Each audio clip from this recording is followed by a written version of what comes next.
आज 3 एप्रिल आहे. साहजिकच आहे, 3 एप्रिल म्हटल्यानंतर काल 2 एप्रिल होती. मी तारखेपासून सुरुवात एवढ्यासाठी केली कारण आपल्याला सर्वांना आठवत असेल, आठवू नये याकरता काल बिल मांडलं गेलं हा भाग वेगळा. पण आपल्याला तरी नक्की आठवत असेल की साधारणतः 1 महिना 15-20 दिवस आधी अमेरिकेच्या राष्ट्राध्यक्षांनी आपल्याला एक इशारा दिला होता की कर आहेत ते कमी करावे, नाहीतर आम्ही सुद्धा जशास तसे कर लावू. आणि त्या कराला सुरुवात, त्या कराच्या आकारणीला सुरुवात त्यांनी त्यांच्या 2 तारखेपासून म्हणजे आजपासून आपल्या इकडे केले. शेअर मार्केट कोसळलं आहे अशी बातमी आहे. सेन्सेक्स बिनसेक्स म्हणजे ही सगळी पडझड मोठ्या प्रमाणावरती होते आहे. काल आपल्याला सर्वांना, निदान मला तरी अपेक्षा अशी होती की देशाच्या आर्थिक पाठकाण्याचा हा विषय, कदाचित आर्थिक संकट मोठं आपल्या देशावरती आदळेल की काय अशी ही परिस्थिती असताना देशाच्या पंतप्रधानांनी, देशाच्या अर्थमंत्र्यांनी आणि देशाच्या परराष्ट्र मंत्र्यांनी बाकीचे सगळे विषय बाजूला ठेवून देशाला विश्वासात घ्यायला पाहिजे होतं. ह्या संकटाचा मुकाबला आपण काय करणार आहोत, आपल्याला काय पावलं उचलण्याची गरज आहे, आपण काय केलं तर त्याचा परिणाम काय होईल, त्याचा दुष्परिणाम काय होईल.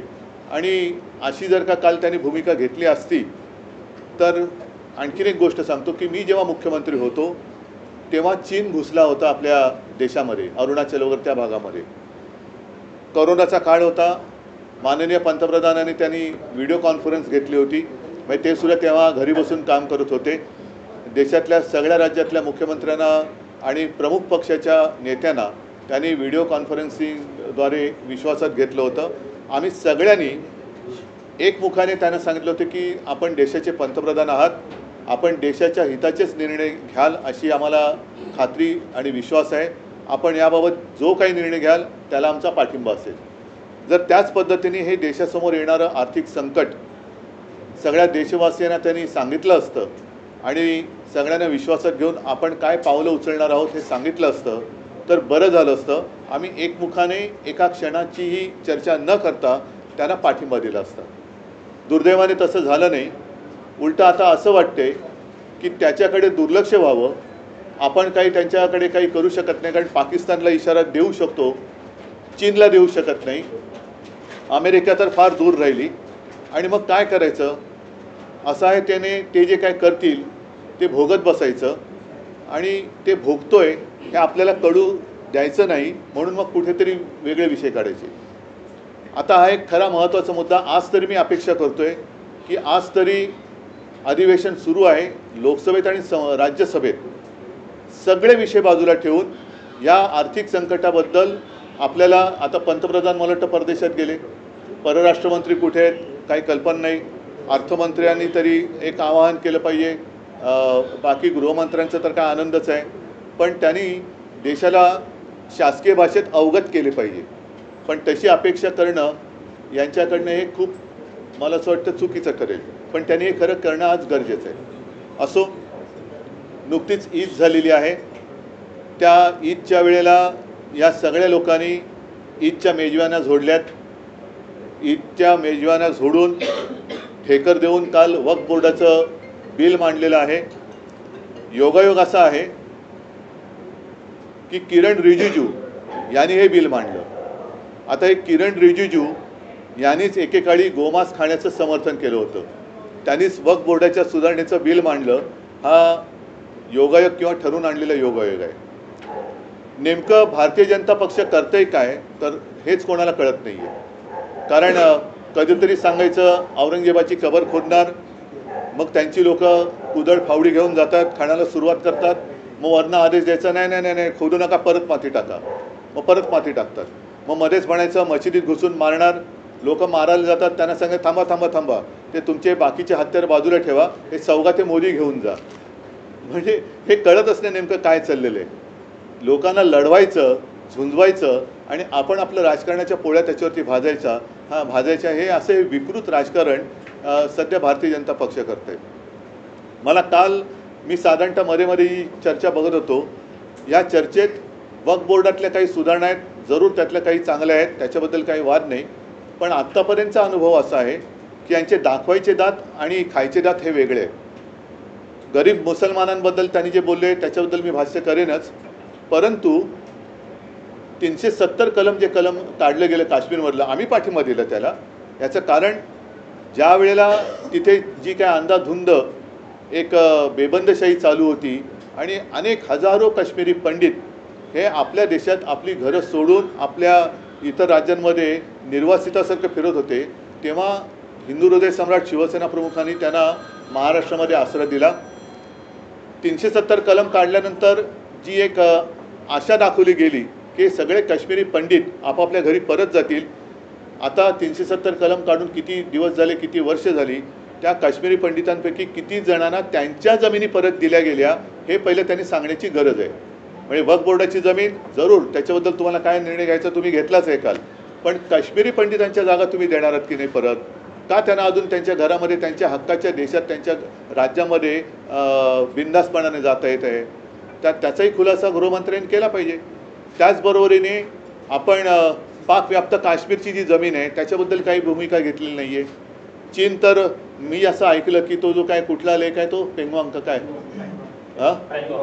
काय आहे पेंगॉंग लेक, तिथला जवळपास 40,000 वर्ग किलोमीटरचा भूभाग त्यांनी व्यापलेला आहे. आपण कोणीच त्याच्याबद्दल बोलत नाही आहे. ठीक आहे, वक्फ बोर्डाच्या जमिनी तुम्ही त्या ताब्यात घेणार असं दिसतंय, म्हणजेच काय की जमिनीवरती तुमचा डोळा आहे.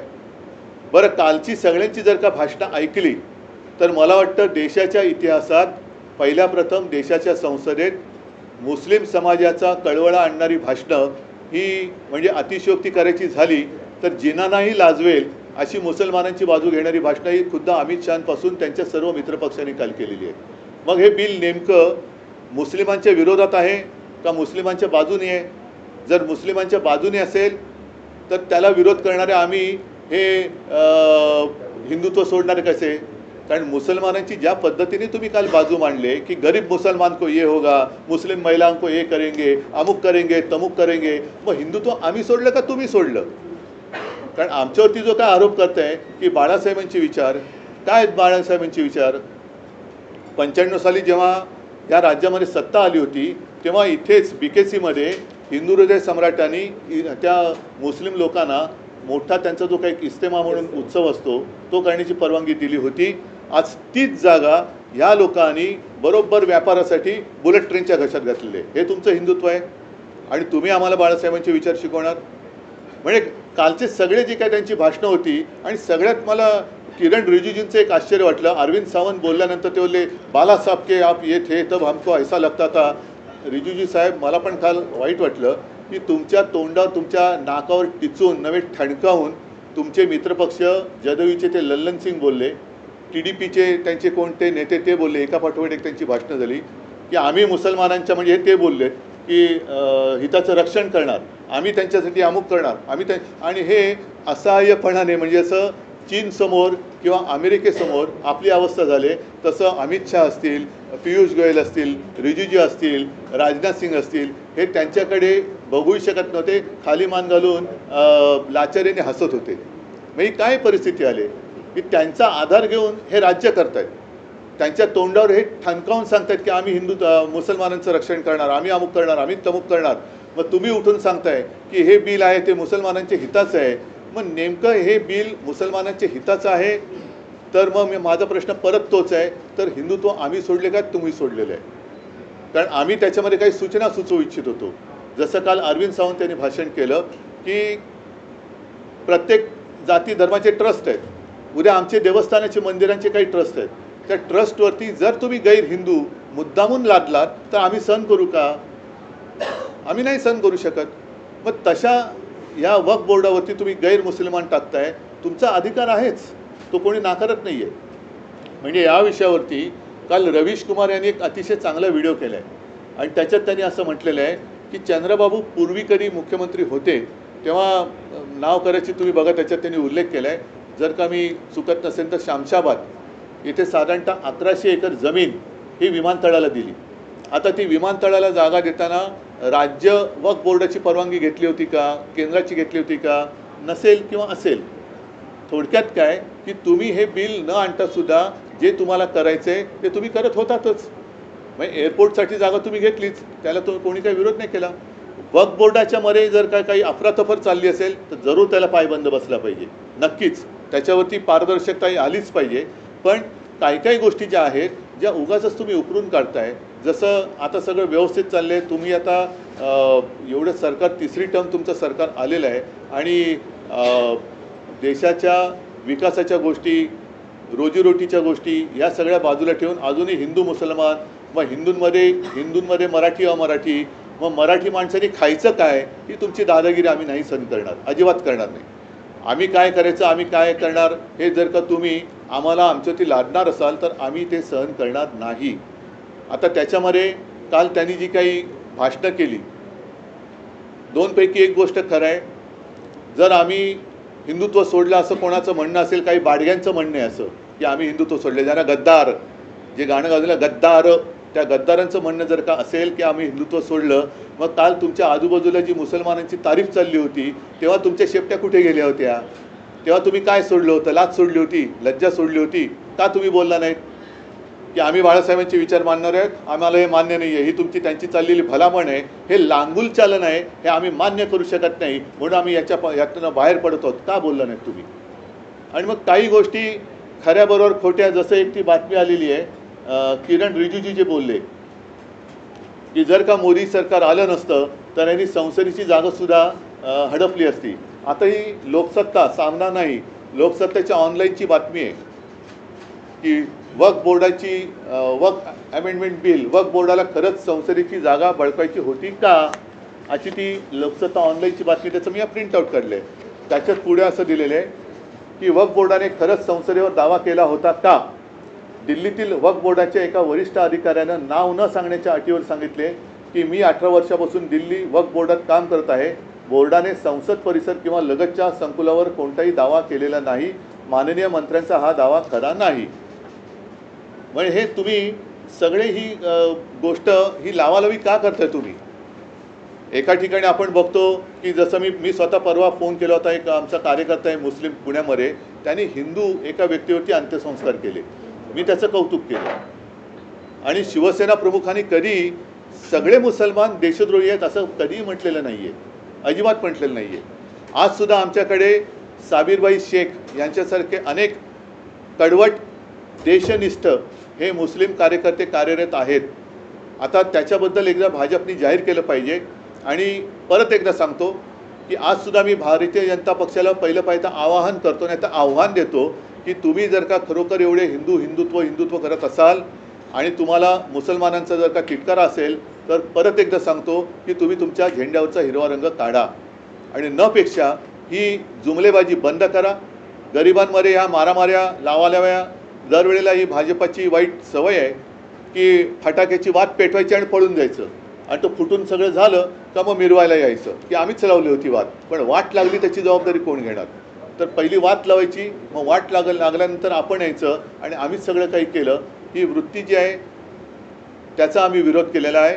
थोडक्यात आम्ही बिलाला विरोध करण्यापेक्षा यांच्या ढोंगाला आणि त्याच्यानंतर या जमिनी बळकावून यांच्या व्यापारी मित्रांना ते जे काही देणार आहेत त्या भ्रष्टाचाराला विरोध केलेला आहे. तुमच्या खात्याने काही सुधारणा सुचवलेल्या आहेत बिलामध्ये, त्यात जर सुधारणा झाल्या तर तुमचं काय? तर सुधारणा काल त्यांनी करायला पाहिजे होत्या.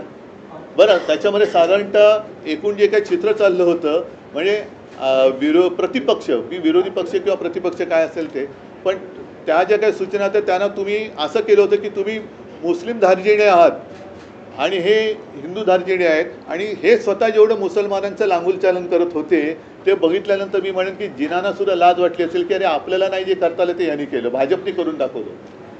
म्हणजे जे जिनांनी केलं नाही ते काल संसदेत मुसलमानांची बाजू घेऊन भाजप आणि त्यांच्या मित्रपक्षांनी करून दाखवलं.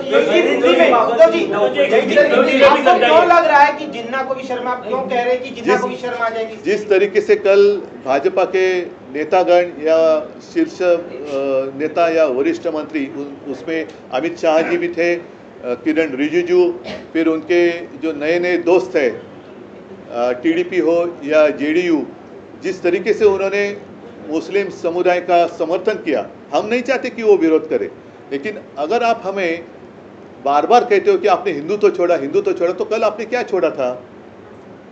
कल जिस तरीके से आपको एक प्यार आया था कि हम गरीब मुसलमानों के लिए ये बिल लाए हैं, गरीब मुसलमानों से इसका फ़ायदा होगा, जो महिलाएं हैं उनके लिए ये कर रहे हैं। अरे भाई, आप जो कह रहे हैं और कर रहे हैं उसी को तो हम कहते हैं ना, जिसको मराठी में कहते हैं लांगुल चालन। सामने आपको चुनाव दिखाई दे रहा है, उसका शायद उल्लेख अमित शाह जी ने भी किया कि हम बंगाल भी जीतेंगे और बिहार भी जीतेंगे। इसका मतलब सीधा है कि भाजपा की नीति सिर्फ आपस में लड़ाई लड़ाओ, तोड़ो फोड़ो और राज करो। अभी जो भाजपा की जो चाल है, अभी बाला साहब होते तो कुछ और शब्द में कहते, उन्होंने भाषण में उसका उपयोग भी किया है, मैं नहीं कहना चाहूँगा। जिन्होंने वो भाषण कवर किया होगा उनको वो याद आएगी वो बात, एक उसमें बैल का जिक्र किया था। बैल जिस तरीके से जाता है खेत में, तो वैसे मत चलो, सीधा चलो। बरोबर आहे ना, तुम्ही मला वाटतं ते केलं असतात। नहीं, एकच मिनिट, जो कुछ मैं कह रहा था कि हमेशा वो कहते कि आपने हिंदुत्व छोड़ा, तो मुझे पहले बताइए कि इस बिल का हिंदुत्व से क्या लेना देना है। और अगर आप मुसलमानों के लिए सारी चीज़ें कर रहे हैं तो भाई हिंदू ने क्या आपका गुनाह किया है? कभी आप कहते हो कि औरंगजेब की कब्र खोद डालो, उनके लोग जब खोदने के लिए जाते हैं तो आरएसएस कहते नहीं नहीं नहीं नहीं, जो खोदी है उसके ऊपर मिट्टी डालो। कभी कहते कि मस्जिद में घुसकर मारेंगे, कभी कहते अरे नहीं नहीं नहीं नहीं वो बाजू में रखो, ये सौगात लेके जाओ। कभी कहते हैं कि ये मुस्लिम जो है ऐसे वैसे, और बाद में उनके यहाँ जाकर ईद की पार्टी मनाते हो। तो क्या आप कहना क्या चाहते हो? जो आता है ना कभी, अरे कहना क्या चाहता है, वही तो मैं कहता हूँ। क्या चाहते हो? वक्त की जो बात है उसमें कुछ चीज़ें जरूर अच्छी है ना, मैं नहीं कहता, उसमें पारदर्शिता तो होनी चाहिए। अगर जहाँ भी कुछ गलत है तो गलत है, उसका समर्थन मैं या मेरी शिवसेना कभी भी नहीं करेगी। लेकिन आप जिस तरीके से वो पेश कर रहे थे, तो क्या पहले आपको भी समझ में आया है कि हम क्या कर रहे हैं? मुसलमानों के हित में कर रहे हैं कि उनके खिलाफ कर रहे हैं? ये तो पहले बताओ। और हमारा जो डर है कि आज आपने वक्फ बोर्ड की ज़मीन पर आपकी आँख है, हमारे जो मंदिर का ट्रस्ट है उनके पास भी काफ़ी सारी ज़मीन है, क्रिश्चियन लोगों के पास ज़मीन है, गुरुद्वारा के पास होगी, बौद्ध विहार के पास होगी। अगर आप मुसलमानों की बात आज कर रहे हैं, कल हमारे ऊपर भी आपकी नज़र आएगी। और फिर व्यापार आप करना चाहते हो तो सीधा करो, और अगर ज़मीन ही चाहिए तो जाओ ना, वहाँ चीन जहाँ घुस गए हैं वहाँ की ज़मीन दे दो आपके दोस्तों को। वहाँ की कश्मीर में जो पाकिस्तान घुस गया है वहाँ की ज़मीन आपके दोस्तों को दे दो। तो ये सिर्फ ज़मीन के लिए उन्होंने ये बिल लाया है, जिसका मैंने कहा ना, हमने बिल का विरोध नहीं किया है, हमने भ्रष्टाचार का विरोध किया है, हमने उनकी जो नौटंकी है उसका विरोध किया है। और जिससे गरीब मुसलमान या गरीब हिंदुत्व का तो कोई लेना देना नहीं है। इससे हिंदुओं को क्या फायदा होने वाला है? उल्टा डर ये है, जो बात हमने कही कल, अरविंद सावंत जी हमारे सांसद है, उन्होंने बात कही कि हमारे शंकराचार्य जी है जिन्होंने कहा, आरोप लगाया कि केदारनाथ मंदिर से 300 किलो या कुछ ज़्यादा ही सोना गायब हो गया।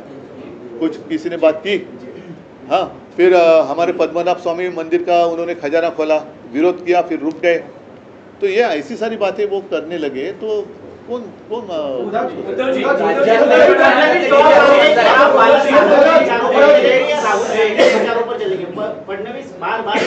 पहले फडणवीस को मैं पूछना चाहता हूँ कि आप अटल जी के विचारों पर चलेंगे या नवाज शरीफ के विचारों पर या जिना के विचारों पर चलेंगे? क्योंकि कल जितनी सारी बात हुई है वो जिना से भी बढ़कर हुई है। तो क्या आप जिना की ओर चल रहे हैं? और बाला साहब की विचारधारा, शायद आप छोटे थे, बच्चे थे, तो बाला साहब ने इज्तिमा के लिए जो जगह दी थी, जो आपकी सरकार ने बुलेट ट्रेन को दे दी। फिर इतना ही नहीं, अगर मैं गलत नहीं कहूँ तो उस समय बाला साहब ने कहा था मनोहर जोशी जी को और गोपीनाथ मुंडे जी को कि जितने सारे लोगों के प्रार्थना म्हणजे ज्याला आपण प्रार्थना स्थळ म्हणतो, मग त्याच्यात मंदिर असेल, दर्गा असेल, काही असेल, जितने लीगल है उनको और FSI दे दो। तो ये बाला साहब ने कहा था। तो बाला साहब के विचार, पहले आप बच्चे थे उस वक्त, आप हमें मत सिखाओ।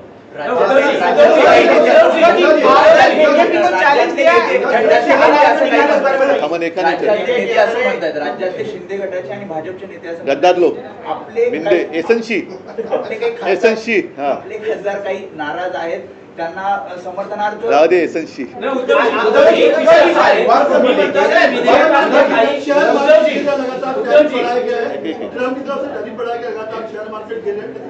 हाँ, ये काफ़ी महत्वपूर्ण बात है। मैंने जैसे पहले मराठी में कहा, उसको दोहराता हूँ। मैं आज मेरा आग्रह है, क्योंकि देश के हित के लिए जो भी करने की ज़रूरत है वो प्राथमिकता होनी चाहिए। कल मेरी अपेक्षा थी कि बाकी अन्य सारे विषय बाजू में रखकर ट्रंप ने जो टैरिफ लगाए हैं जिससे हमारा नुकसान होने जा रहा है उसके ऊपर बात करें।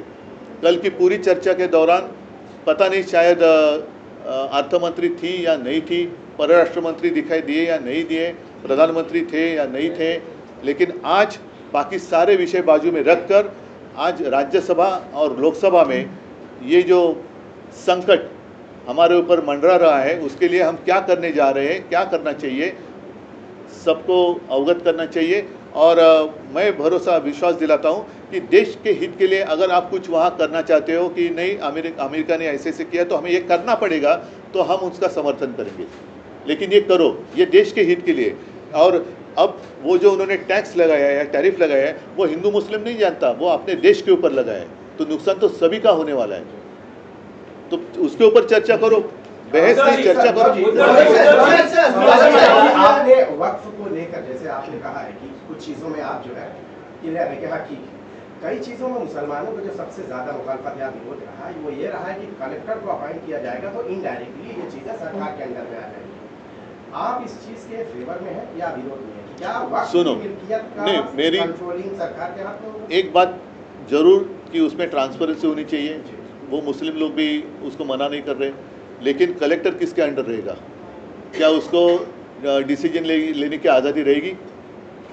और यही रिजिजू साहब है, आपको याद होगा जब वो लॉ मिनिस्टर थे तर ते काय न्यायवृंद म्हणतात ना, काय त्याला म्हणायचं, कोलेजियन काय कलेजी काय उसके ऊपर वो हावी होना चाहते थे। मग ते जिकडे जातात तिकडे ताबा घ्यायला बघतात, तर हा कलेक्टर बिलेक्टर कोणाच्या अंडर राहील? त्याला तेवढं स्वातंत्र्य असेल की तू तेवढ्या यांनी वाग, तर कोणाची हरकत नाही आहे, पण कलेक्टर जर का यांच्या अंडर असेल तर त्याची या लोकांना नाही म्हणण्याची हिंमत असेल का मंत्र्यांना किंवा वरून आलेल्या? हा महत्त्वाचा मुद्दा आहे।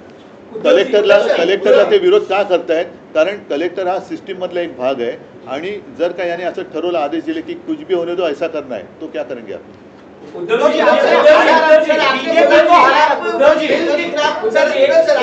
एक मिनिट, तुम्ही असं म्हणालात की विधेयकात अनेक काही गोष्टी चांगल्याही आहेत, काही गोष्टी सुधारणा तुमच्या खासदारांनी सुचवल्या होत्या, तर आज तुम्ही एनडीए मध्ये नाही आहात, तर तुम्ही इंडिया अलायन्स मध्ये आहात, त्यामुळे नाईलाजास्तव तुम्हाला या विधेयकाला विरोध करावा लागतो। नाही नाही, असं नाहीये बघा, मी उगाच कोणाचं अंधपणाने समर्थन किंवा विरोध करणाऱ्यातला नाहीये की काँग्रेसचा दबाव आहे, अजिबात नाहीये, भाजपचा दबाव आहे, अजिबात नाहीये। मला जे काय वाटतं, मला पटतं ते मी करतो, आणि मला असं वाटलं की ज्या पद्धतीने भाजपाची पावलं पडतायत ती, आज तुम्ही वक्फ बोर्डावरती नियंत्रण आणताय, आणा, हरकत नाही, त्याच्यात पारदर्शकता आणायची असेल तर जरूर आणा, पण उद्या तुम्ही हे हिंदूंवरती आणाल। बरं, आधीच आमच्या देवस्थानाची जागा ही मराठवाड्यात असो किंवा आणखीन अनेक ठिकाणी ही हडपली गेलेली आहे, त्याच्याबद्दल तुमच्याकडे काय आहे? बरं, आता जर का तुम्ही आम्ही हिंदुत्व सोडलं म्हणताय आणि तुम्ही हिंदू आहात असं तुमचा जर का दावा असेल किंवा हिंदुत्वाचे तुम्ही राखणदार आहात, तर मुसलमानांची एवढी तुम्ही बाजू घेताय, तर हिंदूंमध्ये गरीब नाही आहेत का? त्या गरिबांसाठी तुम्ही काय करताय? काय तुमच्याकडे? आणि आतासुद्धा ह्या वक्फ बोर्डाच्या जागेमुळे तुम्ही गरीब मुसलमानांना काय फायदा करून देणार आहात? पण जर तुम्ही एनडीए मध्ये असता तरी हीच भूमिका घेतली असती। आम्हाला जे पटलं नसतं ते त्याही वेळेला आम्ही मांडलेलं होतं, नोटबंदीच्या वेळेला सुद्धा मी बोललो होतो। त्याही वेळेला आपल्याला लक्षात असेल की मोदीजींचं सरकार आल्या पहिल्यांदा मुंबईतल्या लोकल ट्रेनची दरवाढ झाली होती, मी त्याला विरोध केला होता। आता नोटबंदीमध्ये सुद्धा हे असंच सगळं गाडून टाकलं गेलं होतं की यांनी असं होईल, त्यांनी तसं होईल, लोकांना वाटलं होतं अरे वा खूप चांगलं होणार, कुठे काय झाले?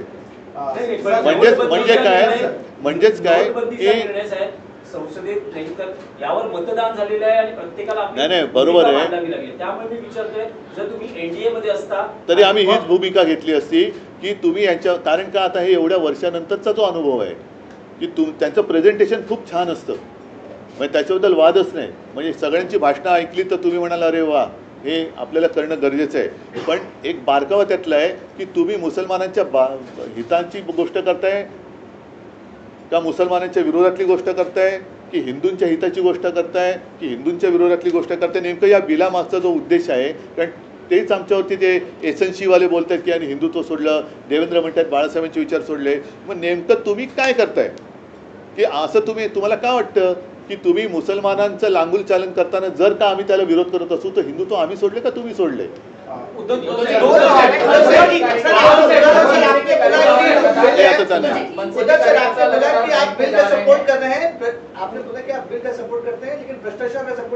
सुनो, बिल का नहीं, मैंने क्या कहा, बिल का सपोर्ट नहीं कहा मैंने कहा मैंने बिल का ही विरोध नहीं किया मैंने इनका जो ढोंग है, नौटंकी है और भ्रष्टाचार है उसका मैंने विरोध किया है। लेकिन उसमें ज़रूर कुछ अच्छी चीज़ें हैं, लेकिन और हमारी या अन्य पक्षों की सूचनाएं ले लेते तो इतने विवाद करने की आवश्यकता ना होती। सबका साथ चाहिए था ना, तो सबका साथ आपने क्यों नहीं लिया?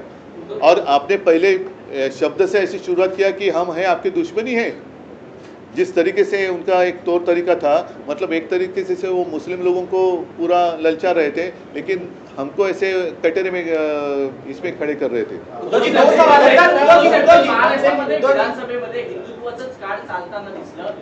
पण आता नाही पण आता एवढ्यात निवडणुका होतील असं मला नाही वाटत। महापालिका निवडणुकीमध्ये तुमच्या या म्हणजेच काय नाही अजिबात नाही होणार। मी पण यावेळेला भाजपने मुसलमानांची बाजू घेतलेली आहे, हेच तर मी सांगतोय। यावेळेला मुसलमानांची बाजू ही भाजपने घेतली आणि म्हणून जिनांना लाजवेल अशी भाषणं काल भाजप आणि त्यांच्या मित्रपक्षाने केलेत। त्याच्यामुळे आता हिंदूंनी जागा व्हायला पाहिजे की अरे आपण यांना निवडून दिलं पण हे मुसलमानांची बाजू घेत आहेत। कधीतरी रामनवमीला राम मंदिर किंवा हिंदू वस्तींमध्ये यांनी काय वाटलंय का? हनुमान जयंतीला वाटलंय का? होळीच्या वेळेला काय पुरणपोळ्या वाटल्यात का? मग सौगाते मोदी वाटताय ही कोणाची बाजू आहे? म्हणजे सगळेच जण बरोबर त्या वेळेपुरते पाहिजेत। आणि काल त्यांच्या तोंडावर ठणकावून मी परत सांगतोय की कोणाची हिंमत नाही झाली, त्यांनी तोंडावर ठणकावून सांगितली जदयू आणि त्या TDP वाल्यांनी की ते मुसलमानांचे तारणहार आहेत, आम्ही त्यांच्या हक्काचं रक्षण करू। कोणाची एकाची हिंमत नाही झाली की असं बोलू नका, हे नाही चालणार, आम्ही हिंदू आहोत।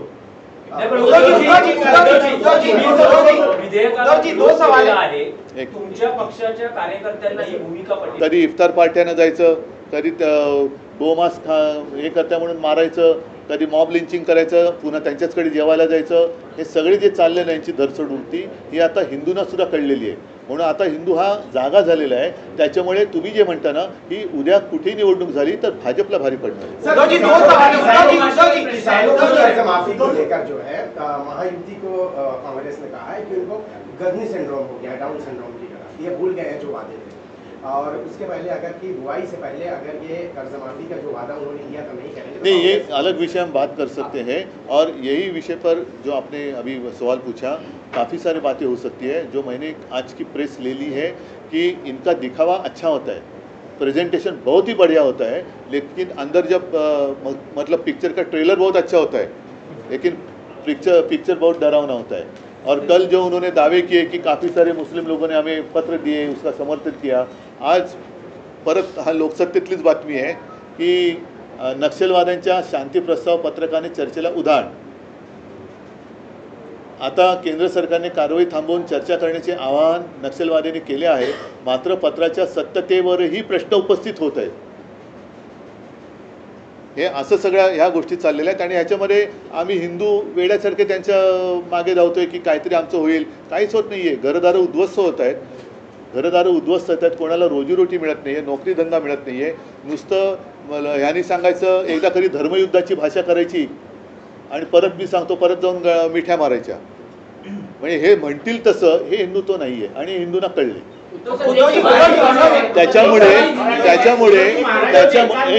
एक मिनिट त्याच्यामुळे मी भाजपला खरंच धन्यवाद देईन की कालचं त्यांनी तो जो काय वक्फ बोर्डाचा विषय घेतला त्याच्यामुळे देशातल्या तमाम हिंदूंसह सगळ्यांचे डोळे उघडले की भाजपचं खरं रूप काय हे लोकांच्या समोर आलं। बीजेपी को अपना हरा झंडा निकालना चाहिए। हरा झंडा नहीं, झंडे पर अगर वो हिंदुत्ववादी है और हमारे ऊपर जो आरोप लगाते हैं कि आपने हिंदुत्व को छोड़ा, तो आपको अगर इतनी नफरत है तो आप हरा कलर निकालो ना।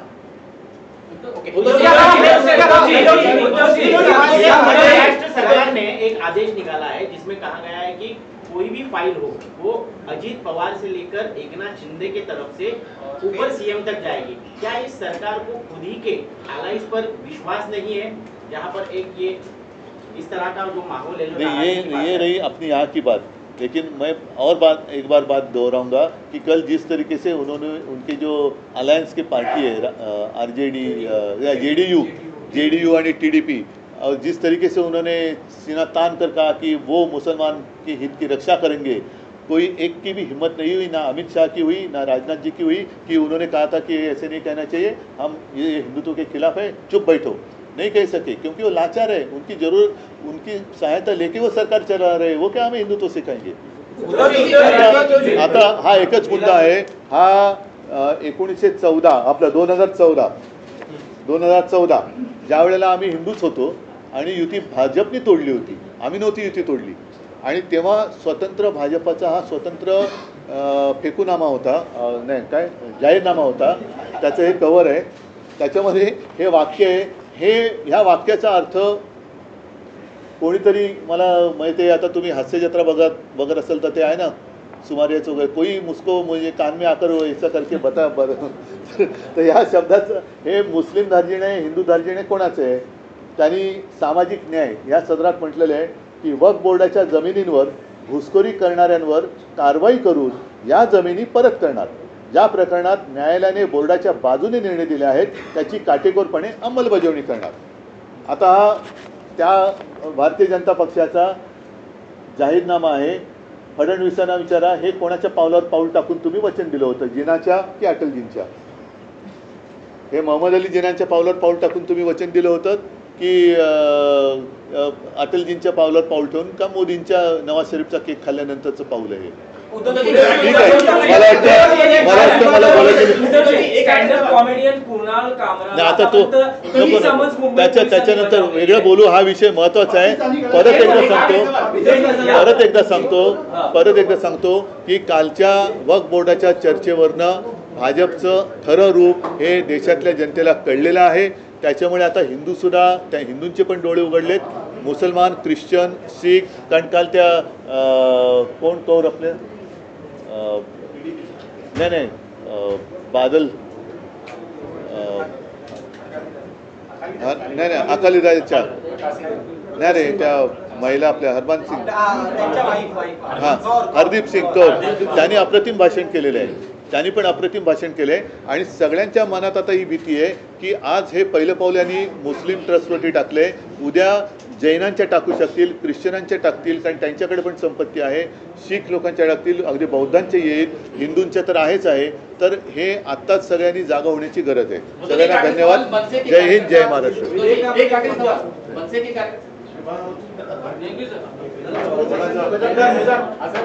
कोणाचा वाढदिवस?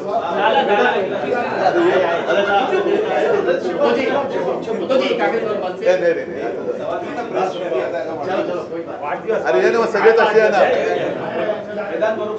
आता तुम्हाला